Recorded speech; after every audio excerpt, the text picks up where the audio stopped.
All right, good afternoon, everyone. Hi, welcome. I'm Shelley Hedelman, and I am pleased to welcome you to PSTE today, and we will jump right in. I think Senator Rosenbluth said he was going to be a little bit late this afternoon, so we will begin with the Workers' Compensation Committee and introduce analyst Micah Richards. Thank you. Good afternoon. My name is Micah Richards, and I want to thank the chair and the citizens of the great state of Maryland for allowing me to speak to you today. Also, I want to thank the Workers' Compensation Commission for their service and collaboration on the fiscal 27 budget analysis. The Workers' Compensation Commission is also referred to as WCC. Starting on page 1, it details how the WCC administers the Workers' Compensation Law. The WCC only has a special fund, and the fiscal 27 budget is $26.5 million. Pages 2 and 3, Exhibit 1 shows 70% of the fiscal 27 allowance supports personnel costs. Page 4, Exhibit 2 shows the fiscal 27 allowance increases by $1.4 million compared to the fiscal 26 appropriation. 99% of the increase is for personnel costs. Page 5 shows that there is no change in regular and contractual positions. However, the current level of vacant position is 3.6 more than necessary to meet budgeted turnover. Pages 5 and 6, Exhibit 3 shows in fiscal 25, around 84% of hearings were set within 60 days of the filing date, which is 6 percentage points below the 90% goal. WCC notes that during a portion of fiscal 25, there were vacant commissioner positions. Due to these vacancies, fewer hearings could be held until new commissioners were in place. WCC should discuss the current status of hearing timeliness and other efforts the agency has made to improve them. Page 7, Exhibit 4 shows the total insurer assessment increased by $3.7 million in fiscal 25 compared to fiscal 24 due to salary increases. Page 8, DLS recommends WCC to concur with the governor's allowance. Page 9 details that due to the increased cap on penalties from Chapter 78 of 2024, as of January 2026, WCC have assessed penalties between $10,000 and $25,000. This concludes my presentation. I'm available for any questions. Thank you. Are there any questions from the committee? All right. Thank you very much. We'd like to call up Asha Joseph Jefferson, Chair. And you may bring up whomever you would like to come up with you. Bring up the CFO and the CEO. No, do not. Going to be a little tight.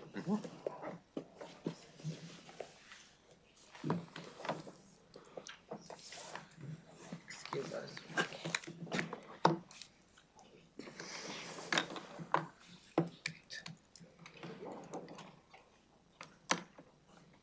Good afternoon, everyone, especially Chair Hidelman and distinguished members of the committee. First, I would like to express my sincere appreciation to Micah Richards for his thorough presentation and diligent work on the fiscal year 2027 budget analysis. Thank you. We've never had a chance to meet formally, so it's nice to meet you, everyone else. Yes, my name is Asha Joseph Jefferson, and I have the honor of serving as the newly appointed chair of the Workers' Compensation Commission. Prior to the appointment by Governor Moore this January, I served as a commissioner on the commission for 3 years. And today I'm joined with an exceptional team of colleagues. Commissioner Alan Kittleman, who's in the back, the Chief Executive Officer, Teresa Cornish, Chief Financial Officer, David Jones, Director of Fiscal Services, James Moore, Chief Information Officer, Kevin Newman, Director of Human Resources, Christopher Barrett, and the Deputy Director of Fiscal Services, Max Amoko. Yes, as an agency, we do fully concur with the governor's allowance for our agency, and I know that the concern was to address us not hitting the targeted goal of 90% in fiscal year 2025. We are, as Mr. Richards indicated, 83.9%. And to elaborate a little bit more, that is correct. One of the issues was that we had two commissioners end their term, and then we had two new commissioners begin in March of 2025, and as a result of that, we all sit in what's called a baby judges school. So for about 6 weeks, they're being trained, and they're not allowed to have full dockets on their own. But once they were fully ready, they began in April, and at that point, we were 10 commissioners who were able to do more hearings. Additionally, we also adjusted our docket composition, which reflected changes in the priority levels of the issues that we usually file, and that also contributed significantly to the delay. We are, however, trying to implement additional controls within the docketing process to ensure we meet our targeted goal for 2026. Do either of you want to add anything on that? Okay, all right. So, and I am very mindful of your time. I don't have anything else to address. However, if you have any questions, we're more than happy to answer any additional questions. Thank you very much. Are there any questions from the subcommittee members? Thank you very much for your time. Thank you. Thank you for your time. Appreciate it. We will move on to the Office of Administrative Hearings and ask Reals Analyst Scott Benson.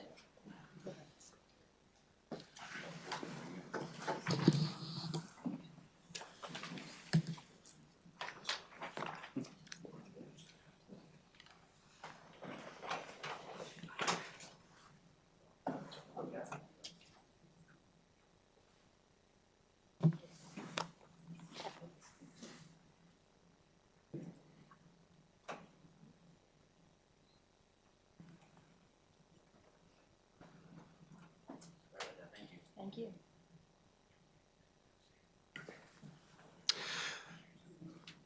Good afternoon, Madam Chair. My name is Scott Benson, and I will be presenting the operating analysis for the Office of Administrative Hearings.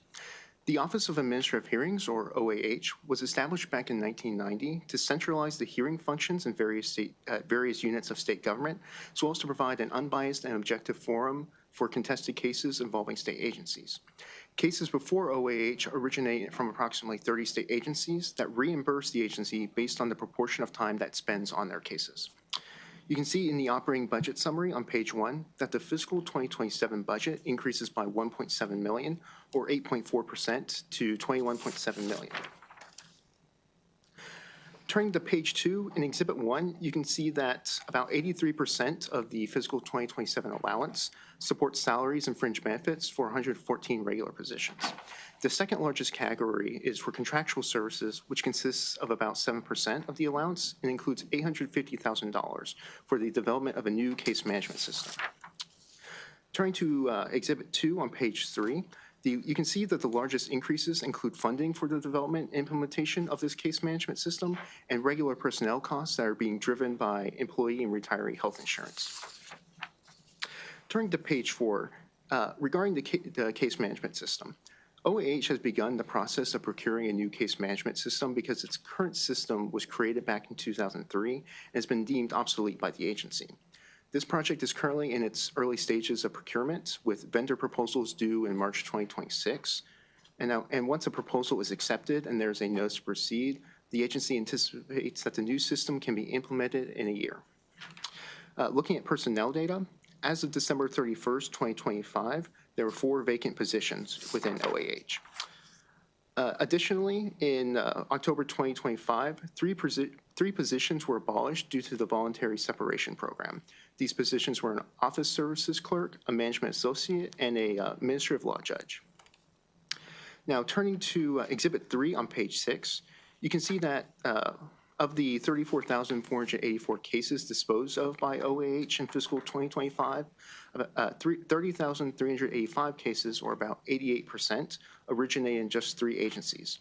The Maryland Department of Health was the agency with the most cases disposed of by OAH in fiscal 2025, increasing from 13,207 in fiscal 2024 to 16,219 in fiscal 25. This increase has been driven by cases involving Medicaid eligibility and Medicaid long-term care eligibility. Now, one of the objectives identified in their annual Managing for Results submission is for the agency to dispose of all cases in a timely and efficient manner.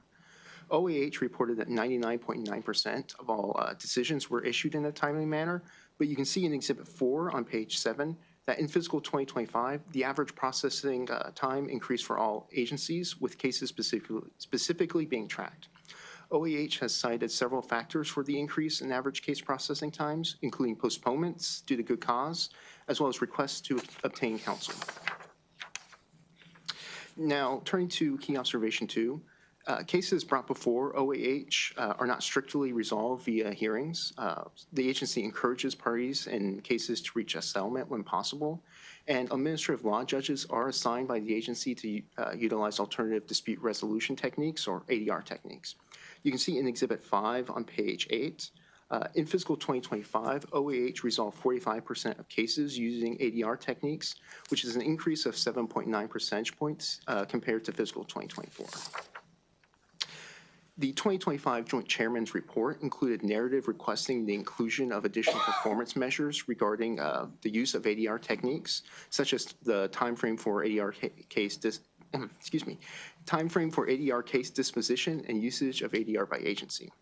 You can see in Exhibit 6 on page 9 that each agency's share of cases resolved with ADR techniques out of cases in which ADR techniques were requested and used.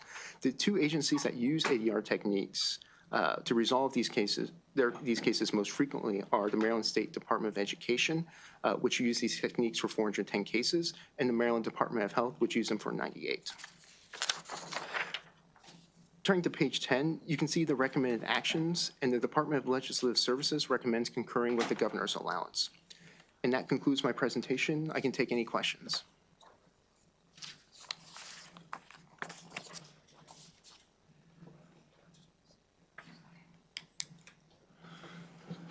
Thank you very much. Are there any questions? All right, thank you. We will invite up Mr. Pak, Chief Administrative Law Judge, and Dinara Harvell, or whomever you would like to bring up. I would also like to invite our Director of Operation and IT Director and our Director of Quality Assurance.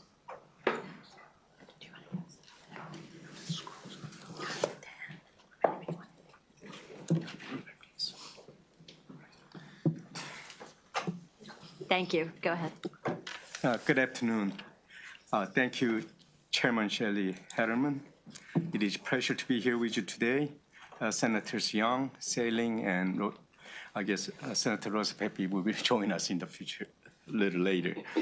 I am Chief Administrative Law Judge Chung Pak of the Office of Administrative Hearings. With me are OAH Director of Finance and Administration, Dinara Harvell, next to me, and Director of Operations, Administrative Law Judge John Riddick, Director of Quality Assurance, Administrative Law Judge Latonya Dargan, Deputy Director of Operations, Administrative Law Judge Saida Hamptonell, and Deputy Director of Quality Assurance, Administrative Law Judge Emily Banneker, and IT Director Tag Ibrahim.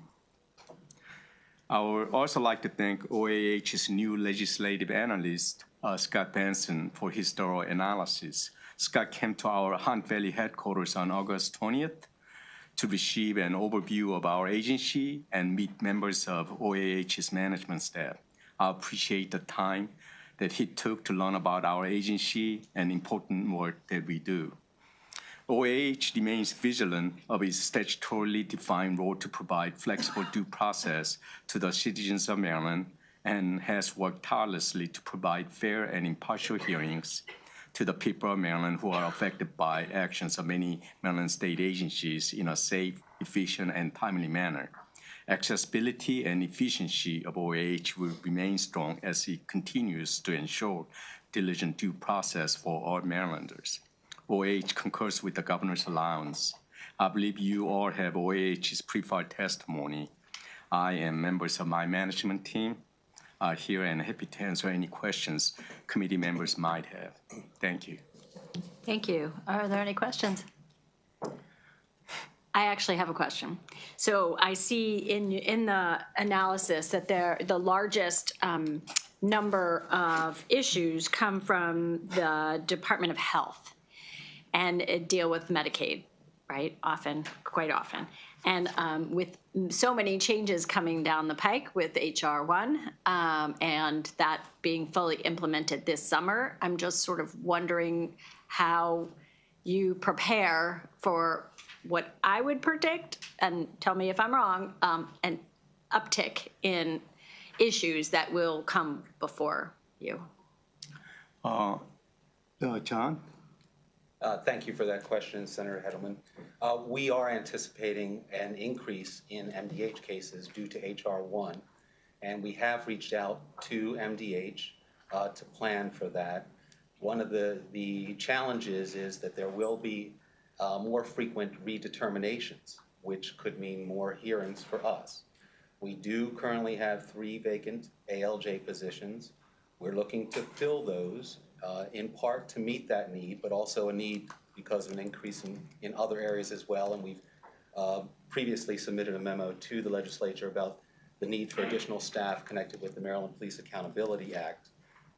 We'd like to fill those positions this spring so that we are equipped for the challenges of HR 1, as well as the different mix of cases we're seeing, which involves more complex cases that require pre-hearing conferences. And I think that's part of the reason you saw a slight uptick in the time to disposition with our agency.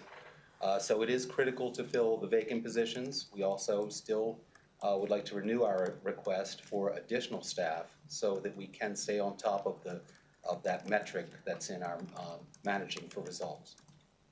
And is that something you're waiting for appointment through the appointment process, or tell me a little bit about filling those 3 slots? Sure. We like to wait until there are about 3 to 5 positions to fill because we do it in a class and it's an intensive training process. Sitting next to me is Executive Judge LaTanya Dargan, who can explain why it takes a longer time to train our judges than you might expect. But just the process of getting those appointments, can you walk me through that? And I think that the chief...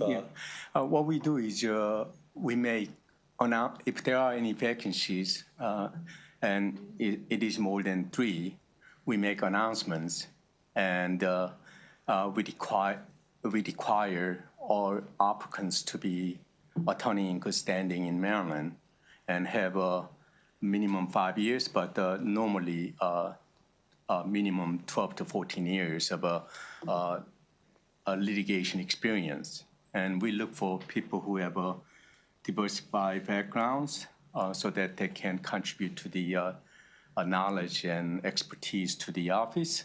And then we have an initial selection committee consists of 5 members, chaired by our Deputy Director of Operations, Saida Hemptonell, together with our Quality Assurance Deputy Director. And they go through the over 100 applications, for example, and come up with the 30 or 40 highly outstanding individuals for interviews. And we do the pre-selection committee do the interviews, and including writing a prompt. We are giving them 1 hour to draft a decision based on the factual scenario we give, based on what the prevailing law is at that point in time. And then when we get the data in, and selection committee selects top 20 candidates or top 15 candidates, and then those candidates will be re-interviewed by the Director of Operation and Quality Assurance and myself. And then we come up with the top 3 candidates after the interview and looking at their resumes, experience, and the qualifications. And then we consult with one another before I make the final selection. And we are in the process of selecting 3. You are in the middle of that process right now? Yeah, What's the turnaround time for when you generally put out the notice to actually hiring somebody? And then it goes through a long onboarding process, I assume? Usually takes about 3 months. Together.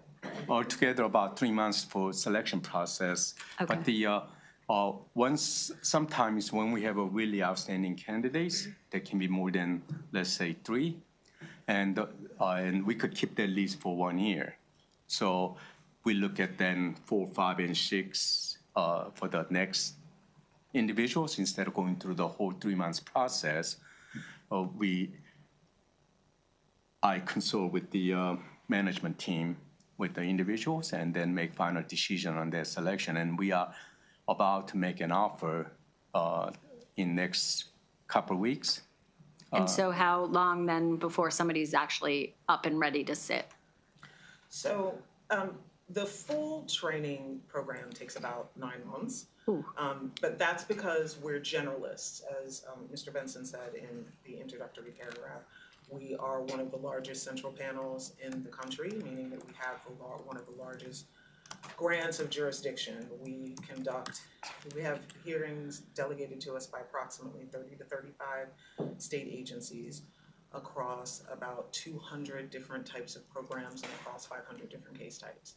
And every ALJ in our office is a generalist. So all of us have to be able, once we're fully trained, if the Deputy Chief Clerk of Docketing needs to put us in an MVA hearing on Monday, an MPAA hearing on Tuesday, and an MDH hearing on Wednesday, we need to be able to step in and do that. And so the training process takes as long as it does because we have about 12 to 13 core case types. And so there's a process of getting a general overview on the law, so the statutes, the regulations, the case law that govern that particular discipline. Then there's a period of time where they observe experienced ALJs, different experienced ALJs conducting that case type so they can see different styles, different ways to introduce the hearing, different ways to conduct the hearing as they build their own style. Then that gets layered in with conducting while being observed by an experienced ALJ so that they can get that immediate feedback and critique about, so you did this well in your opening statement, but you might want to think about tightening up here. And then that gets repeated across those core case types over the 9 months. So just so I understand, so the 3 openings are not likely to be, you're not likely to have a full set of commissioners until December? Earliest? At the earliest. Like if they were to start in, April, it would be like the end of the year, they'd be fully trained. But we, make adjustments about where they train first. So for example, anticipating the increase in cases from MBH, You'll front that load. would be one of the, Yep. exactly, that would be one of the first areas that they would train in. Okay, very helpful. Thank you. Thank you very much. Anybody else have any? Oh, Senator Lewis, yeah. I'm noticing in Exhibit 6, by department, the number of cases resolved using alternative dispute resolution, and there's a significant difference between some of the departments. Is that because, and I would think that's a more efficient manner, is it because it's not always relevant, or is it because not all departments have embraced that technique? Right, so with the way we're set up, the vast majority of ADR is going to be voluntary. So the parties would have to say to us, either at the time they request the hearing or as they're prepping for the hearing, to say to us, you know what, we think we'd like to have an ALJ serve as a mediator with us for this, or we think we'd like to have an ALJ serve as a settlement conference judge for this. And that's where you see that difference. So for example, the highest percentage of cases where we utilize ADR is for the Maryland State Department of Education, and particularly within the context of special education, because that's a case type, it's a bit of an outlier compared to a lot of our other case types, in that it's one of the case types where the parties have a long-standing relationship usually before they get to us, and that relationship is going to continue after they go through their contested case hearing, because the child is in school at, Montgomery County Public Schools or Anne Arundel County Public Schools, and they've got to go through their, elementary, middle, and second, high school education. So in that scenario, to preserve that long-standing relationship, a lot of times the parties will say, well, let's utilize an alternate dispute resolution to try to work this out versus the more adversarial contested case process, because it has the effect of preserving that relationship and allowing them to continue working with one another going forward after they interact with the Office of Administrative Hearings. And it's similar with the Maryland Department of Health, because as you all probably know, someone can be eligible for benefits and then they redetermine as they need it until their circumstances in life change. So sometimes you will have an appellant who has a longer standing relationship with their caseworker at the Anne Arundel County Department of Social Services or the Baltimore County Department of Social Services. So again, it's that trying to maintain that longer term relationship so that's why those two tend to be the biggest, particularly with special ed. Thank you for that explanation. Welcome. Great question. Thank you very much. Thanks for your time. Thank Appreciate you. it. Thank you.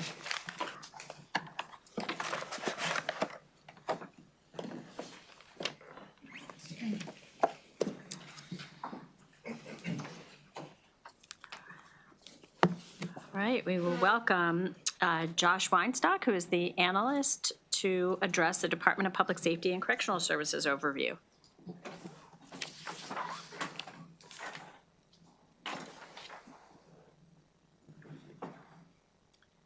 Thank you, Madam Chair. Good afternoon. My name is Josh Weinstock with the Department of Legislative Services. Today, I will be presenting the fiscal 2027 budget overview for the Department of Public Safety and Correctional Services, or DPSCS.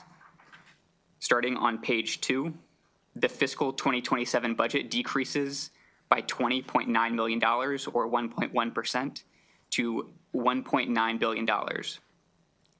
DPSCS is organized into 5 primary units: corrections, the Division of Pretrial Detention and Services, administration and offices, community supervision, and the Police and Correctional Training Commissions. In fiscal 2025, DPSCS was responsible for an average of over 18,000 sentenced and pretrial offenders each day, operating 13 correctional facilities and 5 detention facilities in Baltimore City. The performance evaluation for the department begins on page 5. From fiscal 2024 to 2025, individuals in DPSCS jurisdiction increased by 206 individuals, or 1%. This growth rate has slowed. From fiscal 2023 to 2024, there was an increase of 560 individuals, or about 3%. The fiscal 2025 population is substantially lower than historic population trends, as shown in Exhibit 1 on page 6. The prison population was approximately 20% higher 10 years ago. Moving on to Baltimore City arrests and commitments on page 8, Exhibit 3. Arrests increased in fiscal 2025 by 5%, with about 16,000 arrests processed. Commitments also increased by about 5%, with about 9,500 commitments. Both arrests and commitments saw significant 10-year declines, with a 50% decline for arrest and a 48% decline for commitments from fiscal 2016. There has also been an overall increase in criminal supervision cases, driven by a rise in probation cases. Criminal supervision includes parole, probation, and mandatory release. Exhibit 4 on page 9 shows the total number of cases under community supervision for the past 6 years. In fiscal 2025, there were 86,714 criminal supervision cases. Criminal supervision cases increased by about 1.5%, which is driven by a rise in probation cases, which saw an increase of about 1,500 cases. In fiscal 2025, there were also about 4,500 cases under the pretrial release supervision program, and 15,560 cases under the drinking driver monitoring program. Exhibit 5 on page 10 discusses the number of assaults in correctional and pretrial facilities. In fiscal 2025, the rate of individual-on-individual assaults was an average of about 15 assaults per 100 incarcerated individuals. This is an increase of over 100% from 5 years ago. The rate of individual-on-staff member assaults was 6.8 per 100 incarcerated individuals, an increase of 127% from 5 years ago. Homicides also increased in recent years. The department reported 7 homicides in fiscal 2025, all of which were in correctional facilities. This marks an increase from 5 homicides the year before. The Maryland State Police has reported 11 inmate deaths so far in fiscal 2026. Investigations into those deaths are ongoing. DPSCS should discuss the reasons for the increase in assaults and homicide rates in its facilities and discuss efforts that it is taking to reduce violence on staff and incarcerated individuals. Moving on to the budget. The fiscal 2027 budget includes proposed deficiency appropriations that increase the fiscal 26 appropriation by $87 million.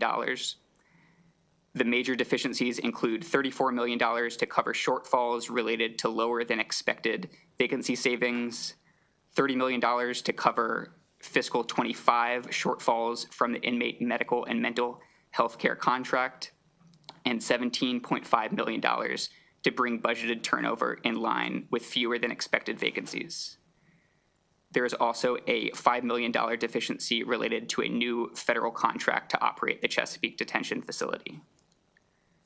Finally, there is a $30 million deficiency in the dedicated purpose account to fund emergency facility maintenance projects across DPSCS facilities. The funding will be used for large projects to maintain existing facilities such as fire suppression systems and security fencing. DPSCS should discuss which facilities will receive emergency maintenance projects and how that funding will be prioritized. DPSCS's fiscal 2027 allowance totals approximately $1.9 billion. Exhibit 6 on page 12 displays the allowance categorized by major spending areas, with personnel costs at $1.2 billion, mainly for the salaries of correctional officers. Other significant areas of spending are inmate medical care, contractual services, supplies and materials, and fuel and utilities. Exhibit 7 on page 13 breaks down the allocation of the budget by major units of DPSCS. 60% of the budget, or $1.1 billion, supports corrections. Accounting for all proposed deficiencies, overall DPSCS funding in fiscal 2027 declines by $20.9 million, or 1.1%. Exhibit 8 on page 14 provides details on the allowance and the major changes. The largest decreases include $20.1 million in funding for major IT development projects, including the computerized criminal history and electronic patient health records projects. These IT projects will be discussed further in the administration analysis. Other decreases include $4 million in land improvements for pretrial facilities, $6 million in special funds for supplies and materials for the Maryland Correctional Enterprises, or MCE, and $2 million in reduced food costs. The proposed budget increases include $47 million in employee and retiree health insurance and $12.5 million increase in the medical and mental health care contract for correctional facilities. On page 16, there is a discussion of the planned closure of the Maryland Correctional Institution at Jessup, or MCIJ. The fiscal 2027 allowance transfers all 305 of MCIJ's authorized positions to Jessup Correctional Institution, or JCI. There is also $18.6 million of non-personnel operating expenses transferred out of the MCIJ budget that the department has said is being transferred to JCI Eastern Correctional Institution, Maryland Correctional Institution at Hagerstown, and the Maryland Correctional Training Center. When accounting for all of these transfers, the fiscal 2027 allowance specifically for correctional facilities increases by just under $7 million. Moving on to personnel on page 18, the fiscal 2027 allowance includes 9,199 authorized positions, which is the same from the 2026 working appropriation. The 2027 allowance also includes a net decrease of 32.5 contractual full-time equivalent positions. There were 35 positions in the department that were abolished due to the voluntary separation program, a little over half of which came from the administration and offices unit. There are two major issues I would like to highlight. The first issue deals with the hiring of correctional officers and other administrative and community supervision roles. In October 2025, the department reported a total of 859.5 vacancies in October, or 9.3% vacancy rate. This is an improvement of about 160 fewer vacancies compared to a year before in October 2024. Exhibit 10 on page 19 breaks down the filled positions based on the main employee categories from July 2020 to October 2025. Community supervision agents, also known as parole and probation agents, made modest improvements. In October 2025, there were 887 community supervision agents, an increase of 27 agents from the year before. Administrative positions have also seen improvements. In this instance, administrative positions refers to any position in the department that is not a correctional officer or community supervision agent, which includes a broad range of roles. In October 2025, there were more than 2,700 filled administrative positions, an increase of more than 160 from the previous year. Vacancies are broken down on Exhibit 11 on page 20. As of October 2025, there were 446 vacancies for correctional officers, 352 for administrative positions, and 61 for community supervision agents. Position abolishments make it difficult to compare the number of vacancies over time. From fiscal 2021 to 2026, the number of authorized correctional officer positions has decreased by 170 positions. On page 21, Exhibit 12 shows the monthly changes of filled correctional officer positions. Filled positions of correctional officers have largely remained flat over the last several years. In October 2025, there were 4,751 filled CO positions, which is 17 less than October 2024, and 45 more filled positions than 2 years ago in October 2023. Moving on to page 22, which discusses overtime. Vacancies are one of the main reasons for the increases in overtime costs.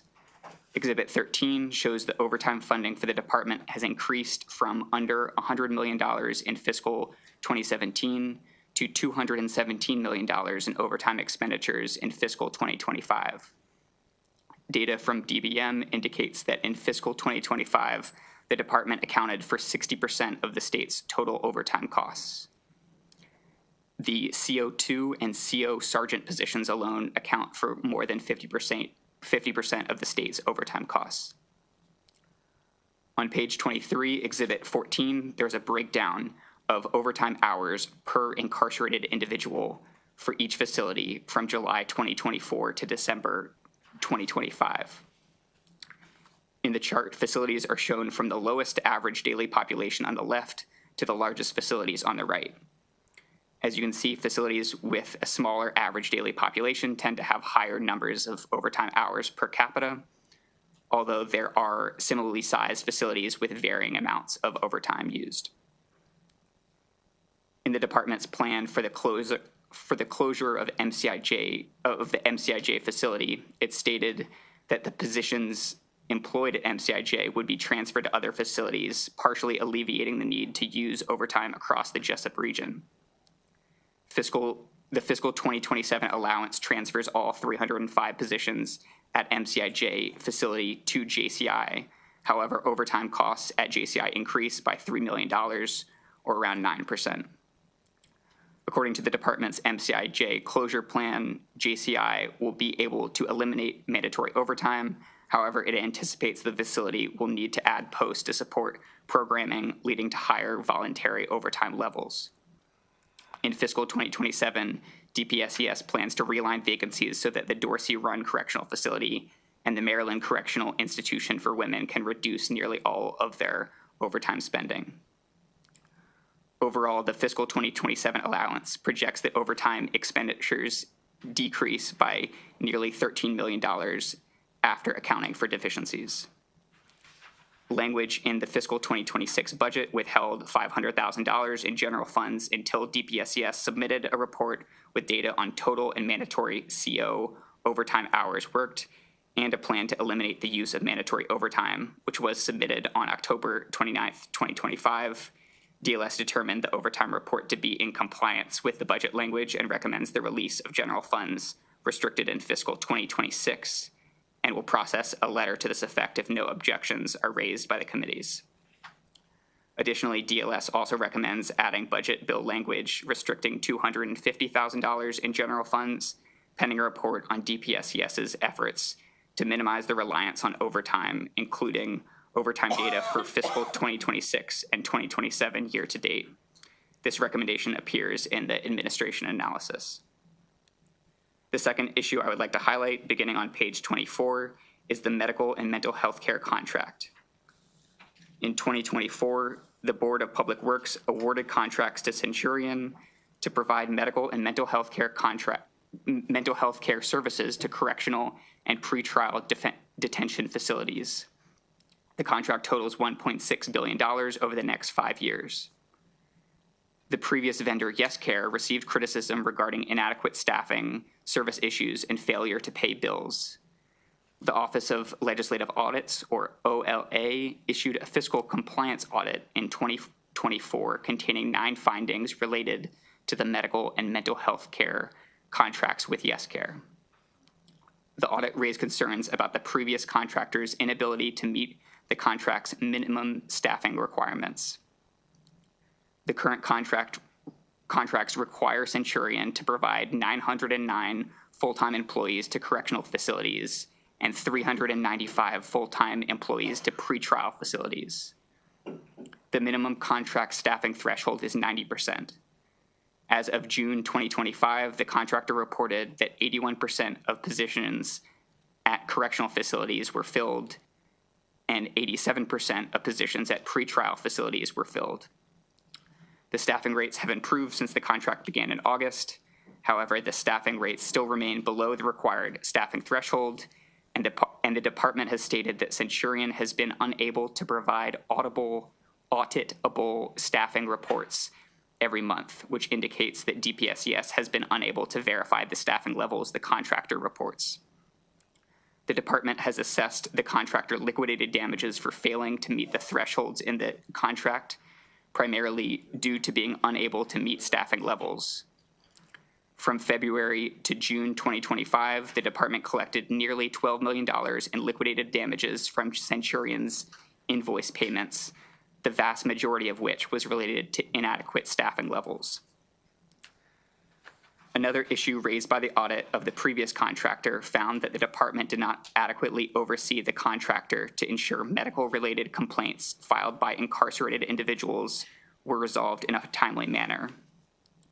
DPSES conducted an audit of Centurion's response to grievances and administrative remedy procedures, ARP complaints. The department reviewed 1,257 grievances and ARP complaints from February to August 2025, and found that 35% were not responded to in a timely manner or no response was provided at all. The department assessed the contractor about $109,000 in liquidated damages for the medical complaints that did not receive a timely response. DLS recommends adding budget bill language restricting $250,000 in general funds pending a report on DPSES's oversight of the inmate healthcare contract, including its results from audits of staffing, pay rates, and medical examinations. the recommendation will appear in the DPSCS administration analysis. This concludes my presentation. Thank you. Thank you very much, Mr. Weinstock. Are there any questions from the committee? Okay, thank you. I'd like to call up Secretary Scruggs.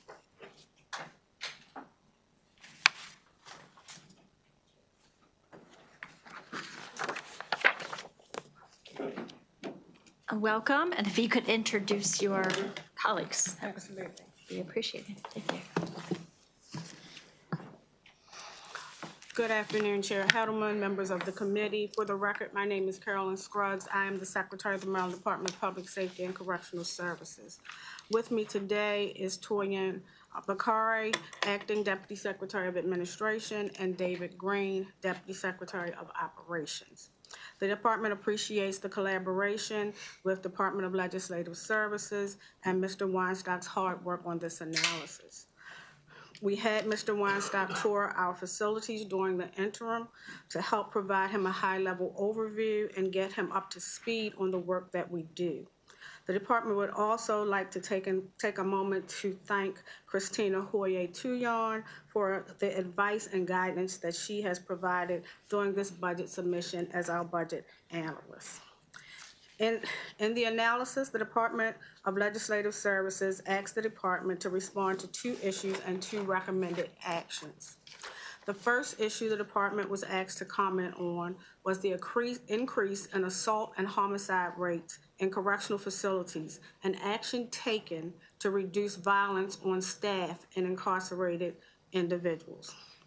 The commissioner and his leadership team are personally overseeing the wardens and security practices at all of our facilities while confirming the facility and functionality of security equipment and proper deployment in all 13 of our DOC facilities.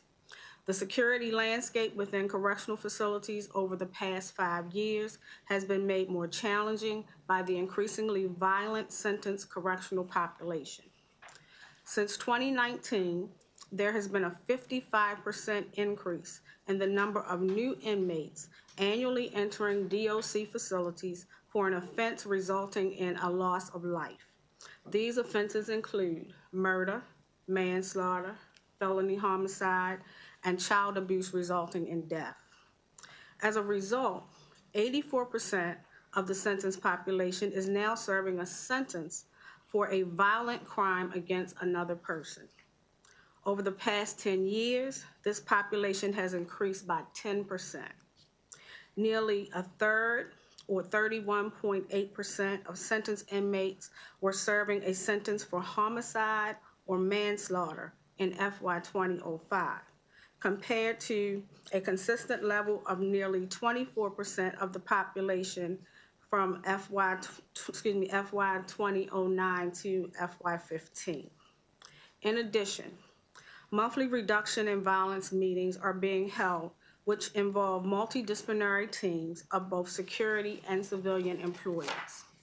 These meetings focus on conducting post-incident reviews in an effort to identify areas of improvement in staffing, response times, response protocols, and other preventive measures, as well as contraband recovery. At the beginning of this year, under the authority of the new Deputy Secretary of Operations, I have redirected focus to the headquarters-driven on-site DPSCS security audit led by the Security Operations Unit. These audits will be focused on direct observation and review of the security-related population management protocols, policies, and equipment. During FY 25, DPSCS began a body-worn camera pilot program at ECI, Patuxent, North Branch, and the Maryland Correctional Institute for Women, as well as Baltimore Central Booking in the city. It is anticipated that full implementation at all DPSCS facilities will be completed this spring. To ensure our correctional staff are prepared to safely address a more acute incarcerated population, I've expanded the capacity of the crisis de-escalation training since March of 2025. I'm pleased to report that so far 232 staff of various disciplines have completed that training. The second issue we were asked to comment on are the emergency maintenance projects and the prioritization of funding. We're working with DGS and DBM Capital to ensure that projects already in the pipeline will not be factored into the funding and eagerly await a comprehensive building assessment report for all of our regions. This report will identify which projects are critical and require funding from the dedicated purpose account. Simultaneously, the department has compiled a list of projects across all regions and facilities that need immediate attention. The scopes of work for these projects, along with prioritization lists, have been developed so that the department can hit the ground running once funding is made available. While not all projects can be addressed immediately, those selected for funding will be prioritized by life safety issues and the replacement of systems nearing their lifespan end. Addressing these concerns will help reduce the number of emergencies and allow for a more effective allocation of state funding. The Department of Legislative Services has recommended the department provide a report on our efforts to minimize the reliance of overtime and a report on the department's oversight of the inmate health care contract. The department agrees with both of these recommendations. In conclusion, I just want to say that I am always proud of the dedicated staff and officers that work within the Maryland Department of Public Safety and Correctional Services and continue to do the challenging work to ensure public safety.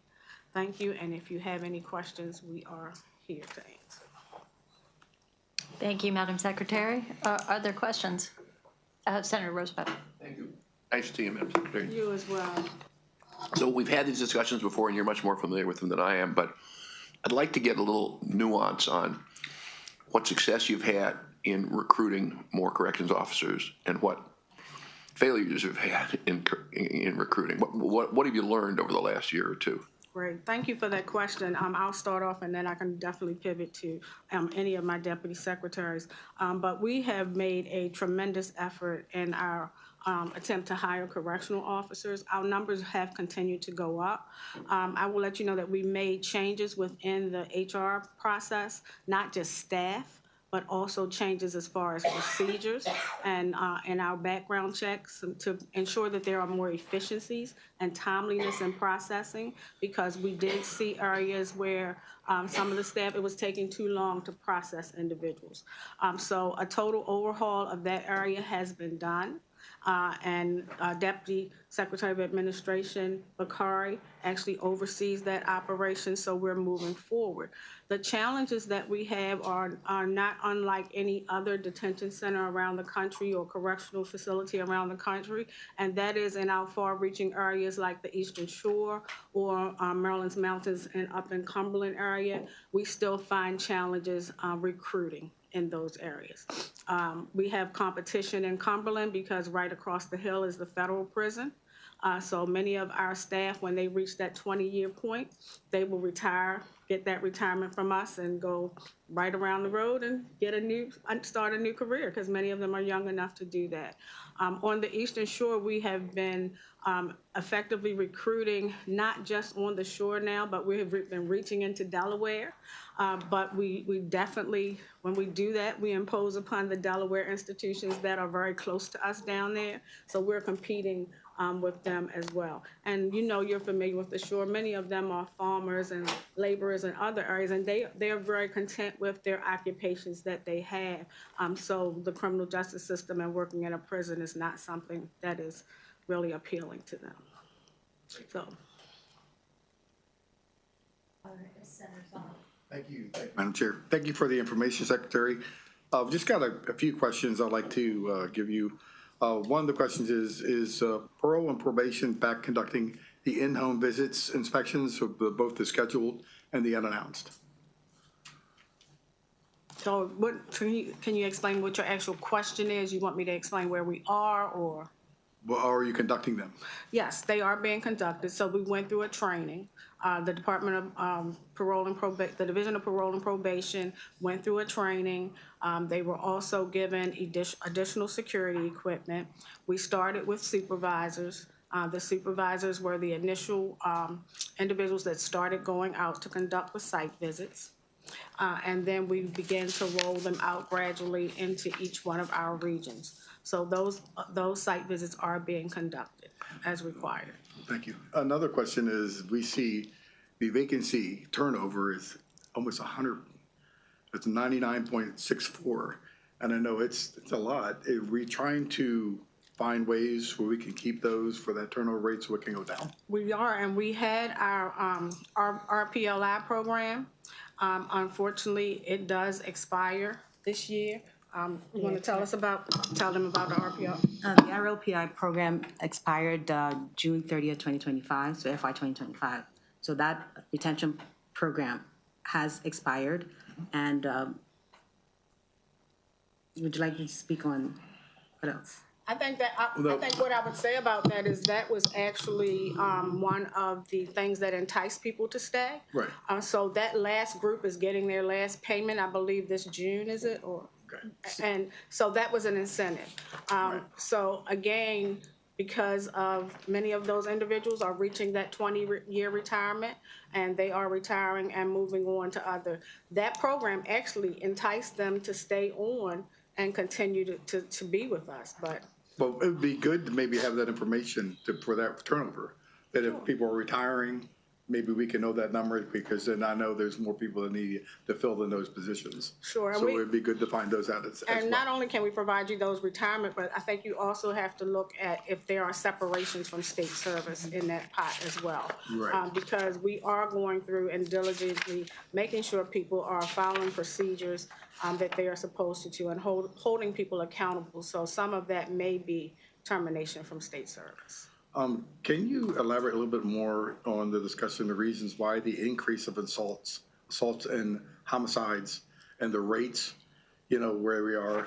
I just want to say that for this reason. I have a constituent. There was an incident that happened. It was very, very serious. Matter of fact, it was a death of an incarcerated individual at the Maryland State Correction Facility. Just say his name is Larry. He had a life sentence. And he had a life sentence defending his house, he was saying, but no matter what, he had a life sentence. He had medical conditions, and a lot of the medical conditions were very serious. Glaucoma, stage 3. He had chronic pain. And so all these medical symptoms that he had, especially with ALS. So, he would communicate to some of your wardens or your supervisors, and he didn't get the help, and he was threatened many times over, and he would express that. And talking to his mother had tried to get a conversation with the warden and with those there. Mm-hmm. And from what she told me repeatedly, she was just laughed at. After a period of time, he was murdered and he was killed. And it was a terrible tragedy that a mother tried her best to reason with the people there at the correction facility, and finding out later on that her son died and was literally murdered. It was homicide. Knowing situations can be very serious, of course, in there. And we have people that have life sentences. Some of them have sentences that they don't care what their actions are because they have life sentences.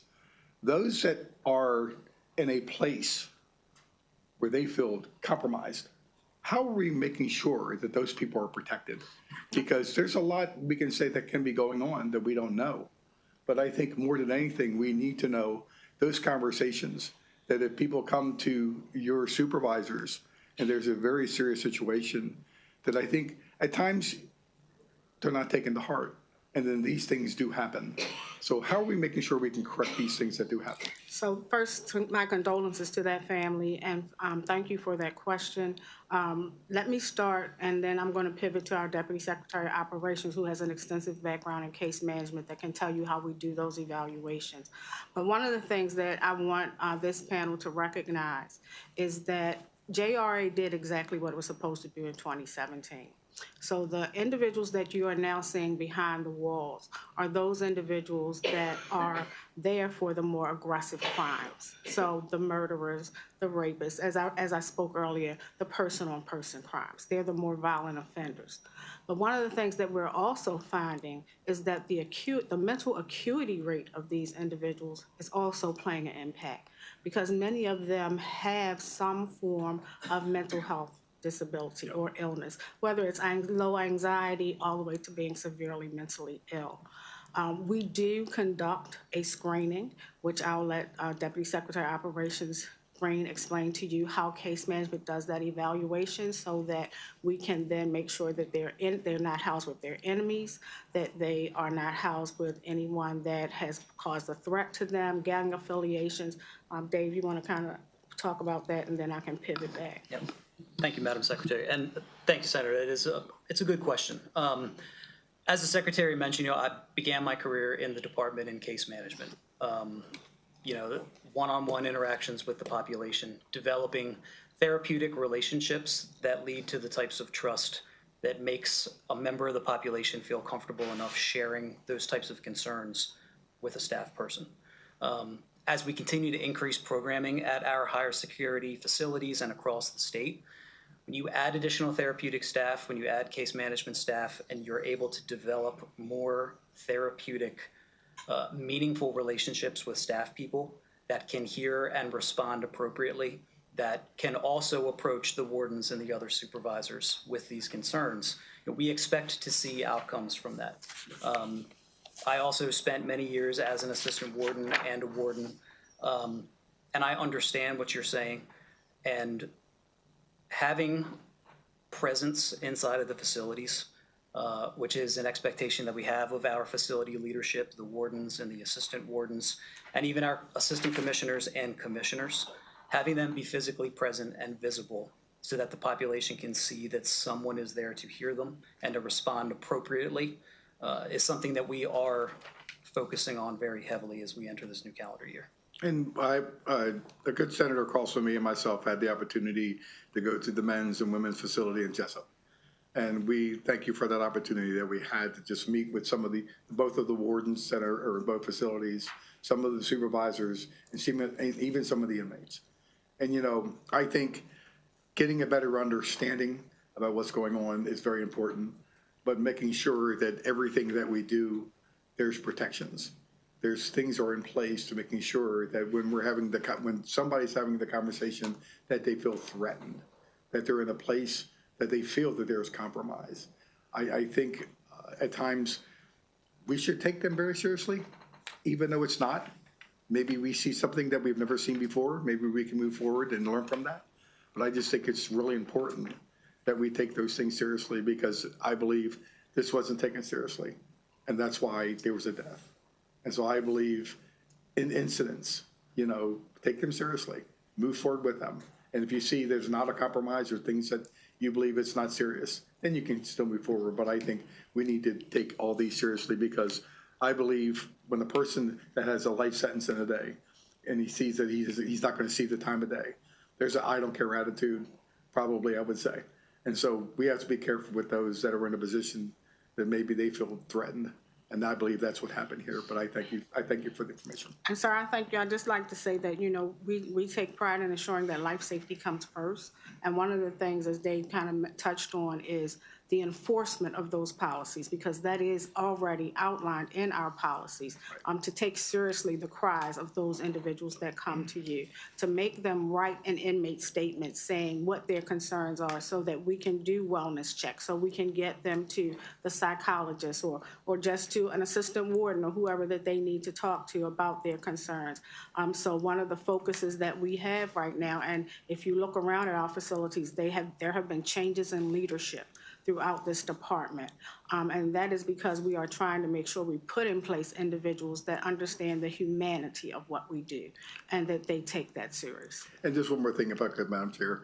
I think it's important that we do follow-ups with those bad behaviors or those behavior-based types that are medical.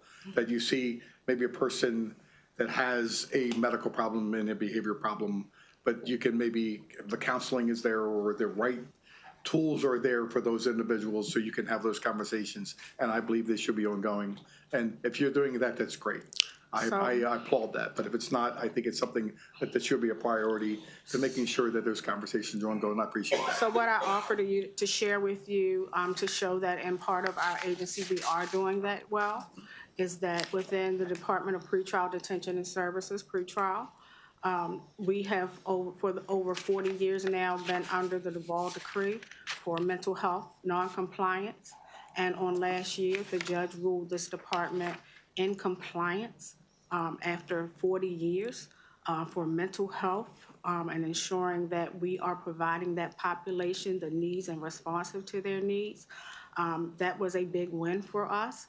We are working diligently to do the same thing on the other side in the Division of Corrections. Thank you very much. Thank you, Madam Chair. Thank you. Senator Lewis Young. Thank you, Madam Chair. I'd like to go back to the topic of recruitment.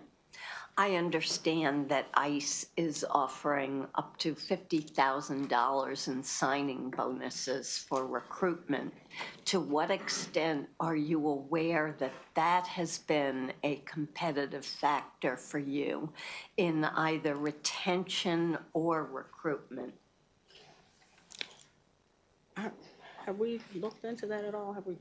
Not at the moment. Yeah, can we go back and get that information for you? Because I'm not familiar that we've lost anyone to recruitment for ICE, but we're happy to look at our numbers and see through our exit interviews whether or not anyone is leaving to take on that opportunity. Thank you. I have a couple of questions for you. You mentioned that the number of individuals who are behind bars are the folks who are there have been convicted of more violent crimes. Right. And so I guess I'm curious because you went through, you said 84% of the sentenced population is now serving a sentence for a violent crime. Do you have any idea or data on how many of those are eligible for parole? Yes, we would, and we can get that data for you. I don't have it with me today, but that is data that we manage. I'd be interested in knowing that.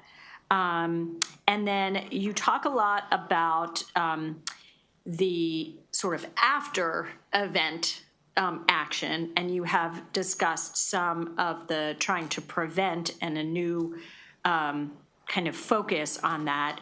I am really concerned about we're at 11 homicides right now, or 11 deaths into FY26. And that is concerning to me. And the acuity of mental health issues that you also described as being a factor in that number.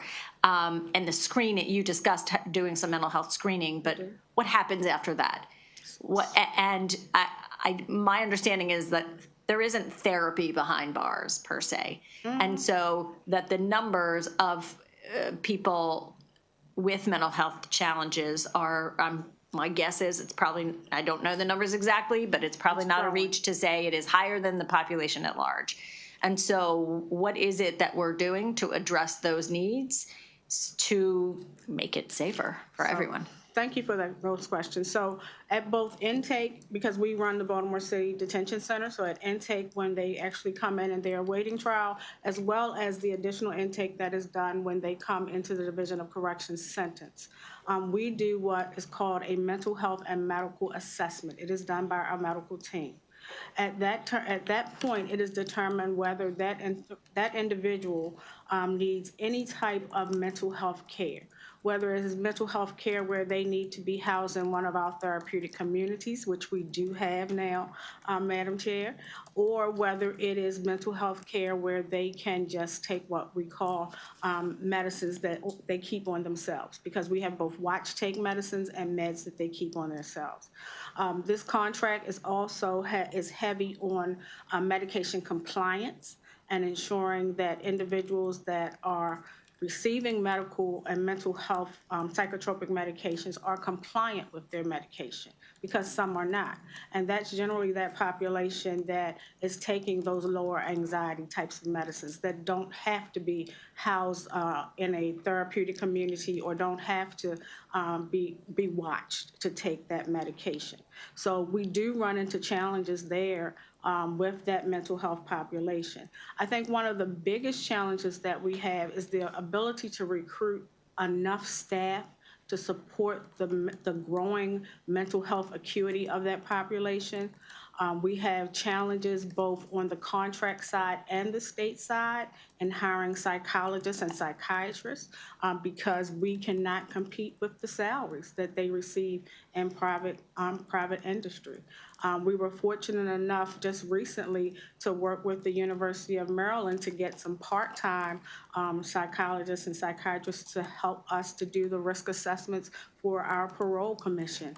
So we are reaching out to colleges and universities to see if we can find that. But then again, on your Eastern Shore and up in Cumberland, where we have larger populations and we have individuals that are staying with us for longer periods of time, we don't have, the reach is out there, but we just don't have the population in the community that's willing to come to work behind the walls in that area. So I mentioned to you that we've set up therapeutic communities. That's one of the things that Dr. Benesky, our chief psychologist, takes pride in, where we have worked with vendors that are now WestCare that comes into our facilities, and not are we just giving them medication, but we are actually having, it's a general population housing unit where there are multidisciplinary teams there along with a psychologist and psychiatrist if needed, and they are having these sessions with them now and hoping that it will be part of the release plan and the continuity of care that these individuals get. Dave, did I miss anything you want to add? I think that was pretty comprehensive. No, I don't have anything else to add. Yes, ma'am. Okay, and are those services also part of the Centurion contract?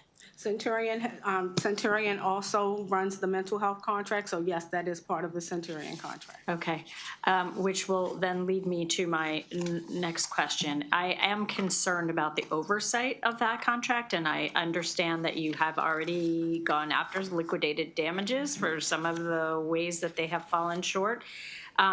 But it does concern me that we don't seem to have the ability to have the staffing audit, the timeline for staffing that was mentioned in the analysis, and that they are supposed to have 90% of those positions filled, and that the contractor has been unable to produce auditable staffing reports every month. So I guess that obviously you cannot verify what the staffing levels are if you're not getting information from them. So what action are you taking about that? So again, thank you for that question. Our Assistant Secretary, Renard Brooks, who oversees the medical and treatment component, works very closely with Centurion. Like we said, we are waging liquidated damages on them, and this is in no way a means to take up for Centurion, but I would like you to recognize, and we do a comparative analysis from their contract and the YesCare contract. While they have not met what the staffing is for this contract, their levels are still higher than YesCare was because of the number of positions that we put in there. Some of the things that we're able to do, unfortunately, is that we're able to shift individuals from other facilities. For example, in the Jessup region, you have several facilities in that region. So you may have a nurse that is actually working during the day at Patuxent, and in the evening is working. So they're getting the same care, but not during the same time. We talked with them about that. We said, while the coverage is good right now, what we call is attachment R for that contract, that is their staffing. With that attachment, that facility is supposed to have a full-time person there. So they have made changes within their organization. They have a new director for medical, Dr. Lepresky. I guess he's been on maybe 2-3 months now. And we're hoping that Dr. Lepresky is going to work with us to increase their staffing numbers. I've also met personally with Mr. Tim Harlan, who is the president of Centurion, and expressed my concern. I actually have a second meeting with him next week, and he actually flies in because we stress with him. He's not happy about these liquidated damages as as well. But we told him he's going to continue to get them until he reaches what the contract says. So know that we are very closely and very diligently engaged with them to ensure that they do what they're supposed to do to address every line of the contract, not just the staffing, but every line. We've also beefed up the responsibility of our ACOMs, which are the nurses that we hire that are the administrative oversight of those contracts. So we have one in each region.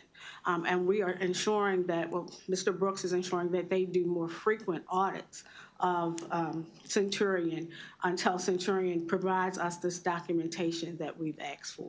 So thank you for that answer, and I am happy to hear that you are meeting with the head honcho and regularly, and that you are also implementing liquidated damages. I mean, money talks, so. And medical care is important to us. It is very important, and I think all of us, each of us, hear about from family members who have family members behind bars who are not getting the kind of medical attention that they need, and in a consistent, regular, high-quality way. And so, with all due respect, I mean, there wasn't much direction to go in, but up from the last contractor. So. So I hope that you have, you and other folks on your team have kind of regular avenues of communication between to address the shortcomings. I will tell you that Assistant Commissioner Brooks meets with Dr. Lepresky just about every day, and I'm having quarterly meetings with the president of the company. So, and he literally flies in. But I will tell you, every day it is on our radar. We are talking, having some type of conversation about medical. One of the things that I didn't share with you is within my office, we now have a liaison that works with medical to make sure they are compliant, and it is a seasoned captain that has been has been around for a while, that has also been trained in investigations. So she is doing that. From her preliminary review in the last year, we decided to place what's called medical liaisons in each one of our facilities. And these liaisons are what we call special assignment posts, because I don't have a pin for them, so it's special staffing that we're doing. And they're the ones that are being responsible for making sure the ARPs that Mr. Weinstock talked about are being addressed, because medical was not addressing them in a timely manner. They are the connection between the incarcerated individual and medical. So they can get, the incarcerated individual can get to that liaison and say, I've been trying to get to medical for the past 3 days because I've been having head pains. They're the ones that are making it happen. So that liaison has really put their foot down and provided strength and ensuring that medical is responsive and doing what they need to do. So I'm hoping that when we go back and do a better assessment, you'll see that not only have the response to those ARPs gone down, but the care is becoming better. And that is well known and communicated within the community? It is. So that what we have the ability through the inmate tablet to send out what we call a blurb to any of them. And so when we instituted the liaisons, and many of them know that, because in some of the facilities it's a sergeant, some of the facilities it's a lieutenant, really depended on the availability that we had in the facility. And we sent that out to them so they know who to get to. They know who the contact person is. They know to tell their housing officer that they need to see lieutenant whoever or sergeant whoever, and then they can get their needs met. Okay. One final question before I move on is, so, I mean, this is not unique to your agency, but the proposed efficiency is obviously a big number. And I guess the question is, at what point in the fiscal year are you kind of communicating with DBM that these are happening? I'll let mine. They're the to expect. We do, thank you very much for the question. So we do prepare monthly projections, which we share regularly with DBM on where we are and what's going on with our finances. And so we do communicate with them regularly, and they work with us. We partner closely to making sure that we have, that they're aware and ready for the deficiency and whatever the request will be at the end of the fiscal year. and going into the budget season. But we work closely with that, and we manage the budget as best we can, given what we have. So yes, we do meet with them regularly on a monthly basis. And obviously you have aging facilities, and we know that, and we'll get it into in more detail in some of these areas in the further analyses that are coming. Yes, definitely. Just want to raise that. Thank you.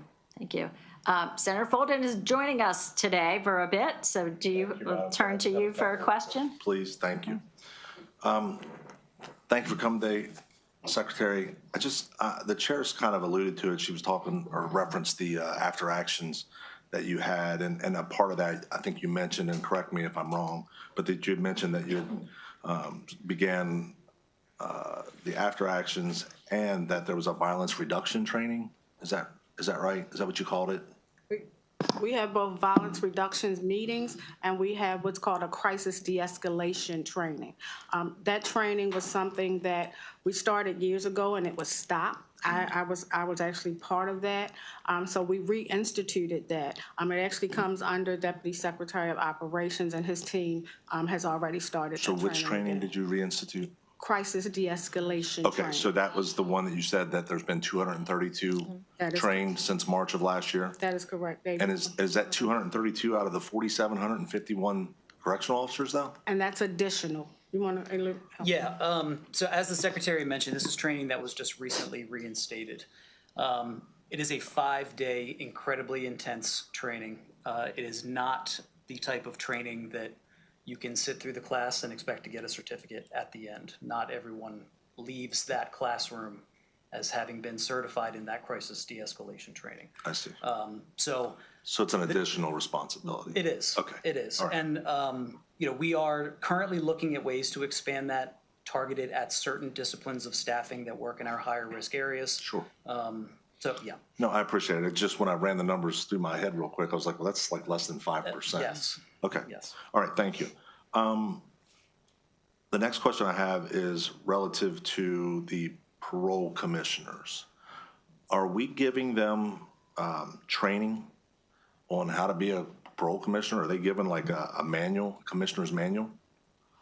So the training for the parole commissioner, most of it is on-the-job training. If I can, I will, I'm going to defer to Chairman Ely, who's not here, and if you'll allow me to get from him the information as to how he's actually training. Yeah, that would be great. I'll be happy to get that to you. That would be great, because I've heard, it's been reported that there's no standardized training. Okay. That there's no commissioner's manual for them to learn to train from when there's not someone sitting with them. That there is foundational knowledge gaps by those appointees. And the most serious concern that I have is that there's been miscalculations of parole eligibility, and we have released people who were not eligible for parole because they were not properly trained. Do we have examples that we can? I mean, if you can provide me with examples, that would be great so that we can go back and look at that. I can certainly get you those examples. I can just tell you that if we're inadvertently releasing people, that is a huge concern. It's a concern of mine as well. That's why I'd like to have examples to review. And then, but the chair of the commissioners should have that, because it's apparently common knowledge with those in the commission that there's a gap there. So it's been reported to you. No, it has not been reported to me, but I will look into that information. That's fine. And then the last thing that I have for you, Madam Secretary, is how many executives do you have on your team? Like, I guess, is that the right term? Because it's been reported that you have, I think it's like 16, 18? So that report to me? Yes. So reporting to me is both the Deputy Secretary of Administration, Deputy Secretary of Operations, and then I have 2 commissioners, Commissioner of Correction, Commissioner of DOC. Also in my structure is the, forgive me if I get her title wrong, but she's basically the Director of OEO Operations. Right. Other individuals come under my 2 deputies. Sure.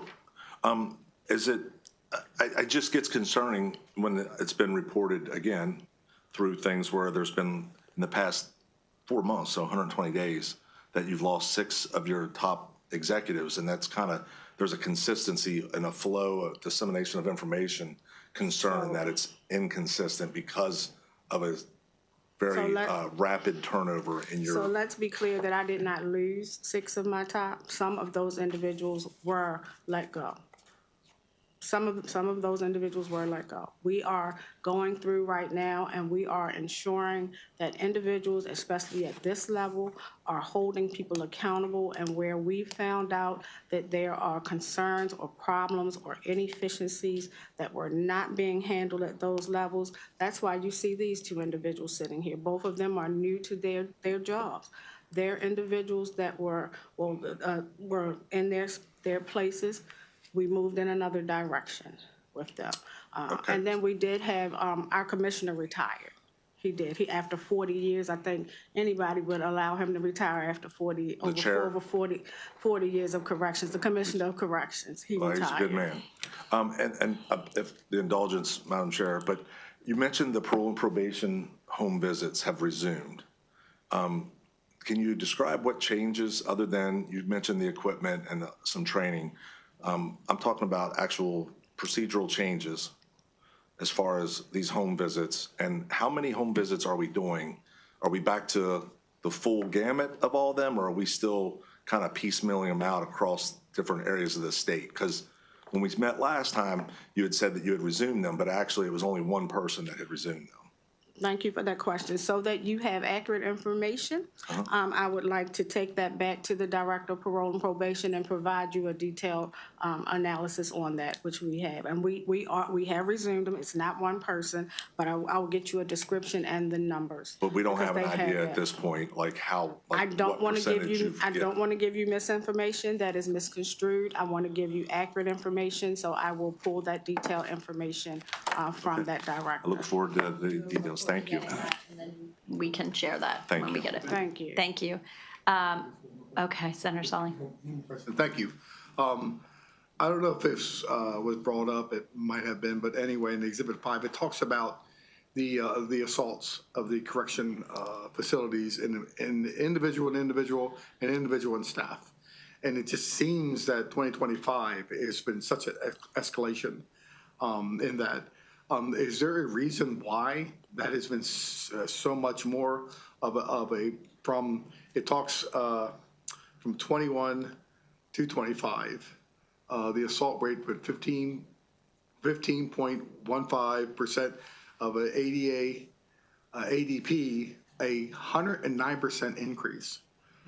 Is there a reason why that's going on? You want to talk about what you see, Dave? Yeah, thank you for that question. You know, as the Secretary mentioned in her statement, through that same time period, we've seen a significant increase in the crimes of violence that our population has been incarcerated for. You know, and those are many of the same behaviors that led them to be in our custody in the first place. So we've seen an increase in that population. And as the Secretary mentioned, the crisis de-escalation training that she was involved with standing up in 2021, 2022, was stopped for a period of time, and we are now re-implementing that to address some of those other means of reducing that behavior that doesn't involve physicality. The increased focus on programming, dealing with the mental, the increase in the mental health issues that we're seeing through those mental health tiers, through an increased focus on therapeutic relationships. You know, that's how we hope to address those issues. But, you know, as our population becomes more violent, you know, I think unfortunately there is going to be a co-occurring increase in the violent incidents inside the facility. And Senator, if I may, I would just ask you to take the perspective that population that we're ridding the community of has now become the population that's behind the walls. So the behavior that they exhibited in the community, they're exhibiting that behavior with us now. And it's most unfortunate, and that's why I said if you look, not only are they exhibiting that behavior, but their mental health acuity, that many of them didn't know they had mental health challenges when they came to us. And it may not be severely mentally ill, but the mental health acuity of those individuals. Because even if you look at, we did an analysis of some of the deaths that we had, namely the homicides that we had last year, the 13. 11 of them had mental health issues. So the mental health is really driving home a lot of that. And some of it is behavioral. It's behavioral mental health. But that we're transitioning, we're keeping our streets safe, and we're making our prisons less safe. And I do understand when you get into a restricted area, which they're restricted, I know a lot of things can happen, but it just seems that even though throughout the years you had restrictions, even so with the population that you have, it just seems like it's escalating so much more. And if you're putting something in place that's going to make the difference, that's great. Maybe within next 6 months, 6 months, maybe we can see some more numbers in 2026 that hopefully that's making the difference what you want to implement. Because we want to see, they're there for a reason, they committed a crime. But the bottom line is that they need protections. And we see these problems. So if there's something more that needs to be done, that's why we're here. And we need to find out those things that we can do even more so. So thank you. Thank you, sir. Thank you. Senator Roosevelt? I got a quick question. I didn't know the answer to this, but you were talking about the difficulty of hiring folks on the shore in Western Maryland. What percentage of your inmates are in the Eastern Shore, Western Maryland, as opposed to in the Baltimore-Washington corridor? So ECI is our largest facility. They can hold up to 4,000. They're about 3,300 right now, between the East, West, and the Annex campus, all right there. And then we have in Cumberland, we have 2 facilities there. We have the North Branch and the WCI. So there's probably about 2,000 there. So we're talking about 5,000 individuals between Eastern Shore and so that's out of the 18. So it's 5 out of 18? Yes. Great, thank you. All right. Thank you very much. Thank you. Thank you, ma'am. Have a good day. Thank you. Thank you for being here. Thank you. Thank you. All right. I'd like to call up Michelle Coadio and Heather Warnken.